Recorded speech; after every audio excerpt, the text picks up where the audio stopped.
នៅក្នុងសតវត្សទី21នេះបច្ចេកវិទ្យា Digital បានចូលរួមយ៉ាងសំខាន់ក្នុងការផ្លាស់ប្ដូររូបភាពនៃការធ្វើអាជីវកម្មមធ្យោបាយនៃអាជីវកម្ម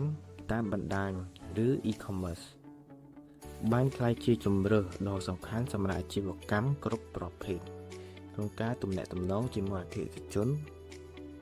និងការលក់ផលិតផលការបង្កើតគេហទំព័រ e-commerce មិនត្រឹមតែជួយបង្កើតប្រាក់ចំណូលប៉ុណ្ណោះទេប៉ុន្តែថែមទាំងបង្កើតភាពចំណេញនិងការចាប់អារម្មណ៍ពីទីផ្សារដទៃផងដែរអាស្រ័យហេតុនេះហើយទើបពួកយើងដែលជានិស្សិតមកពីសាលា iStat បានបង្កើតនូវគេហទំព័រមួយដែលមានឈ្មោះថា Tech7 Tech7 គឺជាគេហទំព័រមួយដែលបង្កើតឡើងសម្រាប់ការលក់ទំនិញអេឡិចត្រូនិកដូចជាទូរស័ព្ទដៃនិងកុំព្យូទ័រជាដើមមិនតែប៉ុណ្ណោះវាបានផ្ដល់ភាពងាយស្រួលរហ័សនិងសុវត្ថិភាពដល់អតិថិជនដែលបានប្រើប្រាស់វាជាដំបូងខ្ញុំសូមណែនាំឲ្យលោកអ្នកធ្វើការ login ឬ sign up ជាមុនសិន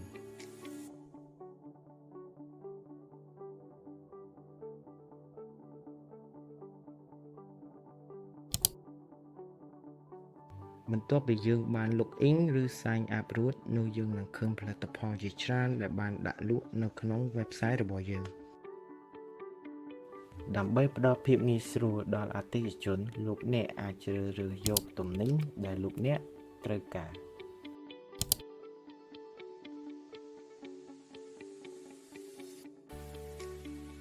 មិនតែប៉ុណ្ណោះលោកអ្នកក៏អាចជ្រើសរើសយកនៅ model ដែលអ្នកត្រូវការផងដែរ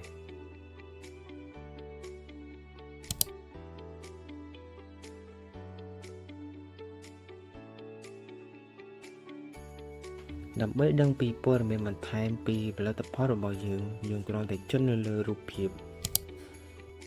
នោះវានឹងចេញព័ត៌មានដែលទាក់ទងនឹងទំនិញរបស់យើងលើសពីនេះទៅទៀតលោកអ្នកក៏អាចជ្រើសរើសយកពណ៌ដែលអ្នកពេញចិត្តឬកំណត់ចំនួនដែលអ្នកត្រូវការផងដែរ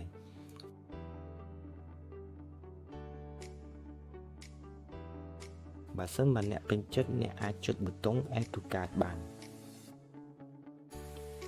បន្ទាប់ពីលោកអ្នកចុចប៊ូតុង Add to Cart រួចវានឹងបន្តទៅកាន់ My Shopping Cart ដែលក្នុងនោះដែរវានឹងបង្ហាញរាល់ទំនិញតម្លៃចំនួននិងតម្លៃសរុបដែលអ្នកត្រូវបង់ដើម្បីបញ្ជាទិញនៅទំនិញរបស់អ្នកគ្រាន់តែចុចនៅលើប៊ូតុង Process of Checkout បន្ទាប់មកតម្រូវលោកអ្នកបំពេញនូវព័ត៌មានផ្សេងៗដូចជាឈ្មោះលេខទូរស័ព្ទ email និងអាសយដ្ឋានជាដើម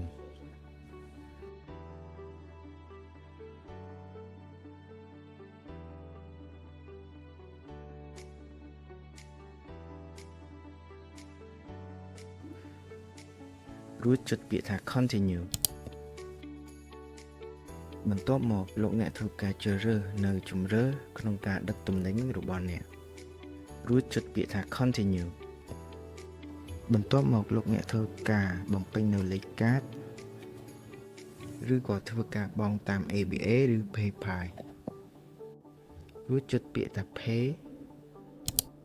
នោះការបញ្ជាទិញរបស់អ្នកនឹងទទួលបានជោគជ័យ